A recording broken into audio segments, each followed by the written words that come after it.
नमस्कार मंडळी. आमच्या गावची यात्रा असल्यामुळे आज आम्ही निघालो गावाला. गावाला जाण्याची एक्साइटमेंट तर खूप असते, पण बसमध्ये बसले की एक्साइटमेंटची पूर्ण वाट लागते. फिरायला आवडतं, पण प्रवास तेवढा नको वाटतो. पण जायचं तर असतं, मग काही झालं तरी जायचं. नगरच्या पुढे आलो आणि बस थांबली नाश्त्यासाठी. आम्ही सगळ्यांनी भजी घेतले आणि नंतर कॉफी पिऊन ड्रायव्हर कंडक्टरचा नाश्ता झाल्यानंतर बस निघाली पुढे. कॉलेजला असताना बसमध्ये चढण्यासाठी काय स्ट्रगल करायला लागतात हे आम्ही चांगलंच अनुभवलं होतं. एक वेळ बाकी सगळे चढतील, पण आम्ही नेहमी लास्टच. गावाकडे आल्यावर जो नजारा दिसतो ना, तो सिटीमध्ये अनुभवता येत नाही. सगळीकडे हिरवळ, डोंगर, झाडी, सगळं कसं असं फ्रेश फ्रेश वाटतं.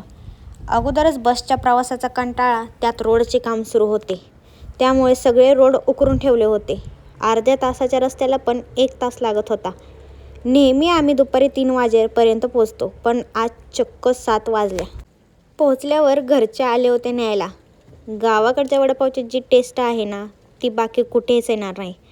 आम्ही बसमधून उतरल्यावर पहिल्यांदा वडापाव खायला गेलो आणि निघालो घरी. घरी यायला रात्र झाली होती. आल्या आल्या आईंनी पहिल्यांदा तुकडा टाकला, मग घरात गेले.